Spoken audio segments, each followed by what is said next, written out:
Assalamualaikum warahmatullahi wabarakatuh.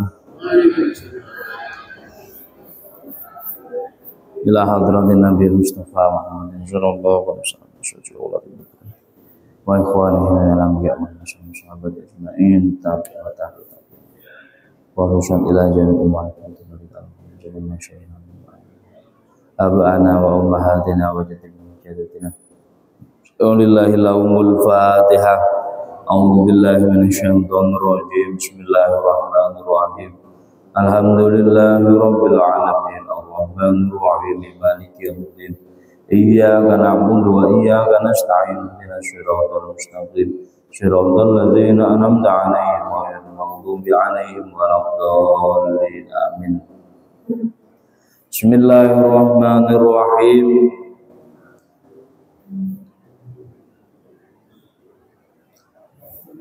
Pesan Nabi Muhammad sallallahu alaihi wasallam kepada Sayyidina Ali tentang bagaimana menjadi pribadi yang baik itu perlu kita contoh dan kita laksanakan manistata'tum dengan kemampuan yang bisa kita upayakan. Jadi seperti dalam halnya hadis Nabi Muhammad sallallahu alaihi wasallam, apa yang beliau perintahkan dan apa yang beliau larang, maka sebagai seorang muslim kita berkewajiban untuk melaksanakannya manistata'tum dengan semampu dan sebisanya yang kita lakukan. Ya Ali, wahai Ali, kata Nabi,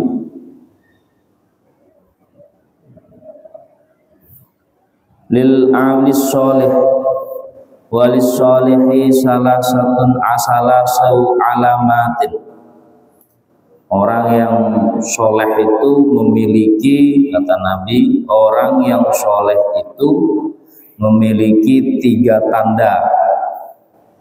Yang pertama, yuslihu bainallahi wa bainahu bil amalis soleh.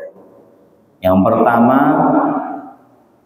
wasiat Nabi Muhammad kepada Sayyidina Ali tentang tanda orang soleh itu ada 3. Yang pertama, yuslihu bainallahi wa bainahu bil amalis soleh, yaitu menjadikan hubungannya dengan Allah itu dijalin dengan perbuatan atau amal yang soleh.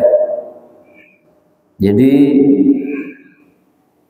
segala macam bentuk perintah dan larangan yang telah ditetapkan oleh Allah Subhanahu wa ta'ala kepada kita itu kita laksanakan dengan soleh, dengan baik. Misal Allah Ta'ala memerintahkan kita untuk melaksanakan puasa, nah maka puasa yang kita laksanakan itu puasanya yang soleh. Bagaimana puasa yang soleh? Tentu memenuhi standar keabsahan, ada niatnya, lalu dilaksanakan pada pukul 6, pukul 5, kemudian berbuka pada waktu yang sudah ditentukan. Dan puasanya orang soleh itu bukan hanya pindah jam tayang makan saja, tapi selama bulan Ramadan itu juga mengisi aktivitasnya dengan aktivitas yang positif, terlebih kalau itu memiliki manfaat kepada orang lain. Dan terlebih pula 21 Ramadan atau tanggal di mana menjelang detik-detik terakhir di bulan Ramadan pada tanggal 20 ke atas. Banyak yang mencari, menunggu, berharap untuk mendapatkan Lailatul Qadar dengan cara i'tikaf di masjid dan lain sebagainya. Padahal akan tetapi Lailatul Qadar itu ada sebagian ulama yang mengatakan bukan hanya berada di dalam masjid saja. Jadi Lailatul Qadar itu juga ada, bisa kita temukan di perut orang yang lapar, keadaan orang lain yang berkekurangan, yang butuh bantuan, kemudian tetangga kita yang merasa kekurangan dan sedang mengalami musibah. Nah, itu juga bisa menjadi wahana kita untuk menggapai Lailatul Qadar.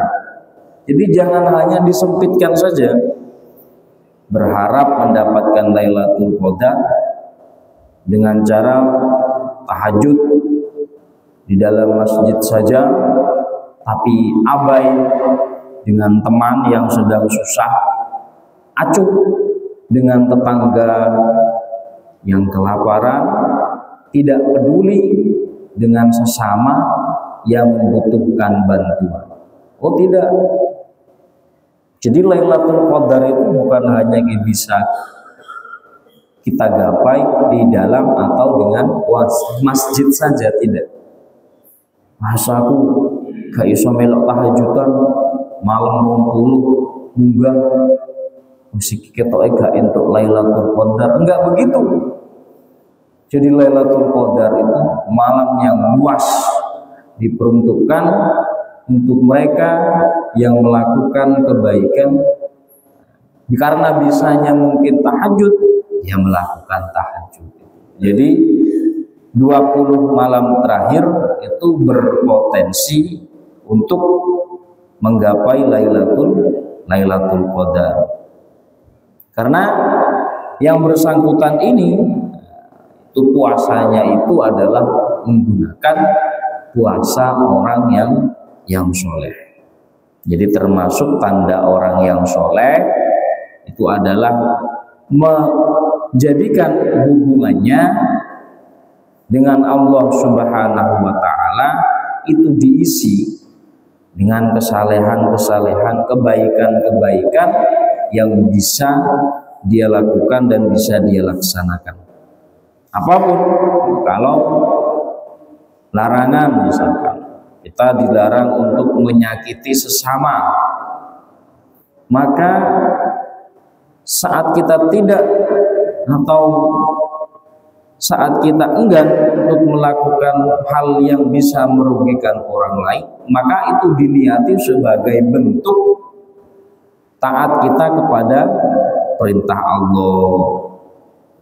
Lalu perbuatan-perbuatan yang diwajibkan oleh Allah selain ibadah yang memang wajib, itu juga fungsinya sebagai penyempurna ibadah kita. Barangkali puasa kita cuman dapat lapar dan dahaga saja, ngantuk dan lemas saja, nanti disempurnakan dengan zakat. Sholat kita hanya dapat rutinitas semata, nah nanti disempurnakan dengan sedekah, dengan jariah dan lain sebagainya. Jadi ibadah yang sifatnya itu sunnah itu sebagai penyempurna dari ibadah wajib yang kita lakukan, manakala ada beberapa hal yang tidak diterima oleh Allah Subhanahu wa Ta'ala. Nah, itu termasuk amal soleh kita dengan Allah Subhanahu wa Ta'ala dalam beraktivitas sehari-hari.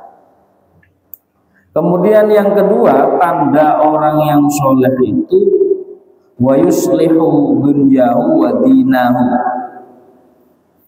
Jadi antara kehidupan dia berada di dunia dengan kelak saat dia berada di akhirat itu bisa seimbang. Seimbang itu artinya tidak berat sebelah, tidak timpang sebelah, juga tidak mengabaikan salah satunya.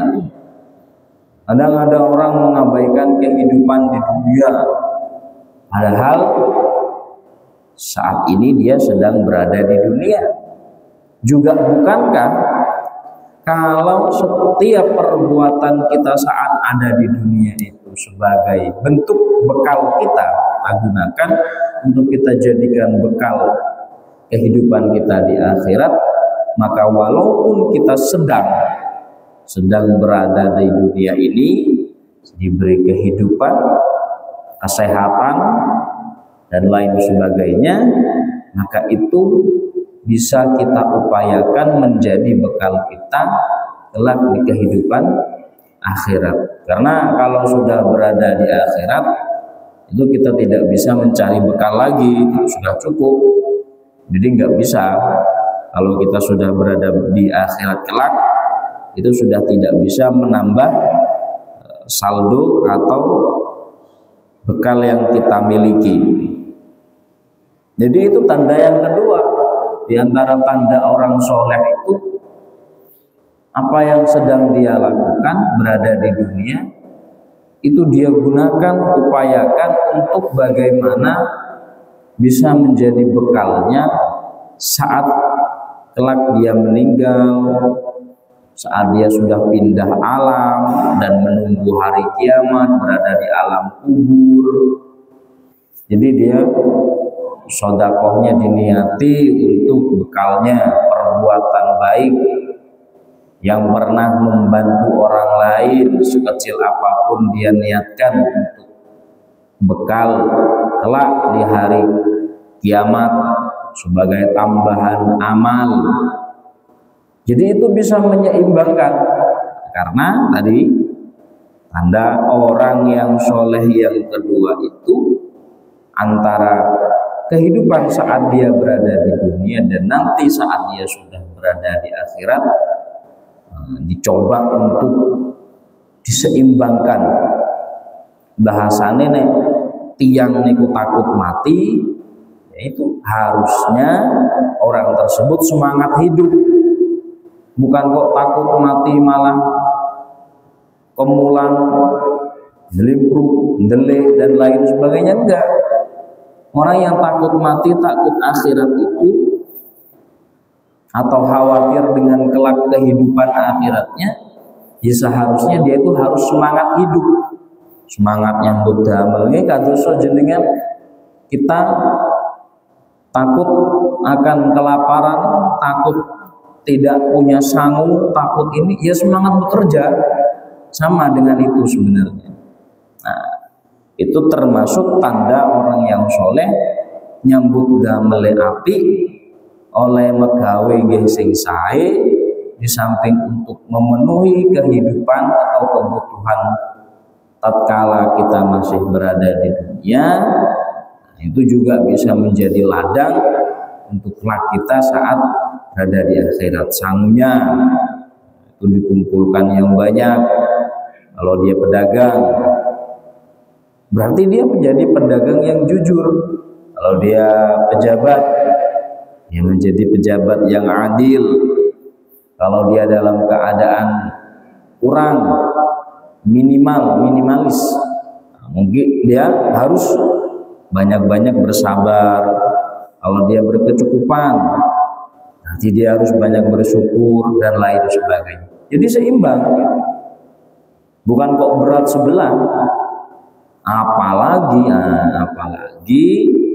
timpang sebelah, dan itu urusan duniawi. Jadi kadang kita lupa, manusia itu sering lupa bahwa jatah hidup yang diberikan, jatah kesehatan yang Allah berikan itu ada batasnya, Nah, sehingga kita upayakan sisa usia kita, sisa kesehatan yang dijatah oleh Allah Subhanahu wa Ta'ala, kita upayakan untuk betul-betul sebagai sebuah bekal yang kita optimalkan untuk kehidupan kita kelak di akhirat nanti. Jadi nggih nyambut damel sing sae, sing sregep, sing tenanan supados anggenipun ibadah nggih tenang saged damel bekal utawa bekal benjang wonten dina kiamat, langkung-langkung datang kubur. Kemudian yang ketiga tanda orang yang soleh, wa yardha linnasi ma yardha li nafsihi, rela terhadap manusia atas apa yang dia relakan, atas pribadinya yang dia relakan. Artinya apa? Terus umpami nek ningali tiyang niku dibantu senang, ya maka kita juga umpami kita senang dibantu oleh orang, maka kita juga membantu orang. Kita senang diberi oleh orang lain, maka kita juga harus senang memberi. Kita suka atau rela, ridho ketika dihormati oleh orang lain, maka orang lain juga begitu. Itu maksudnya sepadan dengan apa yang dilakukan, merasa apa yang sedang dia alami, itu juga sama halnya orang lain. Umpamanya dilokne loro ati, diampun ngelokne tiyang sanes. Nah, itu maksudnya wa yardha linnasi ma yardha li nafsihi. Biasane senengane ngelokne malah basa dilokne genten, malah nesune ra karu-karuan. Itu berarti ya egois. Sing diarani tiyang soleh tandane, tanda dari orang yang soleh itu yang terakhir tadi adalah dia menyukai apa yang dimiliki orang lain seperti halnya dia menyukainya. Nggih seneng niku wae. Kalau senang dimaafkan oleh orang lain saat berbuat salah, pun pula orang lain itu juga akan merasa senang saat kita maafkan. Itu termasuk secara pribadi adalah tanda dari orang-orang yang soleh. Jadi kesalehan-kesalehan ini akan mengantarkan seseorang menjadi orang yang takwa. Orang yang takwa, yang takut kepada Allah Subhanahu wa ta'ala. Jadi yang pertama tadi, yuslihu bainallahi wa bainahu bil amalis sholeh. Jadi hubungannya dengan Allah Subhanahu wa ta'ala itu harus diisi dengan perbuatan yang baik. Ngedoi perkara sing diharumne Gusti Allah nggih kanthi sae, ngelampahi melakukan kewajiban yang diperintahkan Allah nggih kanthi sae. Ken salat nggih salate sing sae. Salat sing sae niku pripun? Nggih syarat rukunnya terpenuhi. Ken zakat sing sae. Umpami mampu syarat rukune dipenuhi, ini kewajiban. Umpami saged bidal kaji nggih kajine sing sae. Kemudian poso kados semanten kados wekdal menika puasanya juga harus yang baik, memenuhi standar dan rukun yang telah ditetapkan oleh Allah Subhanahu wa ta'ala. Sing boten wajib kados sunnah mawon, berbuat baik, iktikaf, baca Quran, itu semua sebagai penyempurna ibadah wajib kita. Manakala ibadah wajib kita itu misalkan kecampuran ria, kecampuran ujub, kepingin dilemong, kepingin diketok api nang wong liya, nah itu nanti bisa menyempurnakan ibadah wajib kita. Seumpami kecampuran hal-hal hal-hal yang tidak dibenarkan atau hal-hal yang sifatnya penyakitnya hati tadi. Kemudian tanda yang kedua kalau wong suli itu adalah wa yuslihu dunyahu wa dinahu.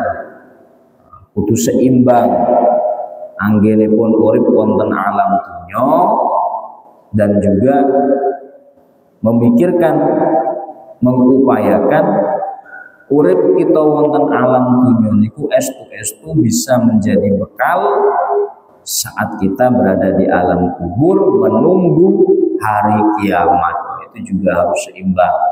Terus boten kok 24 jam digunakan untuk iktikaf tapi dia abai dengan keluarganya, pokoknya anaknya keri kurang, hilang dan lain sebagainya, nggak dipikir.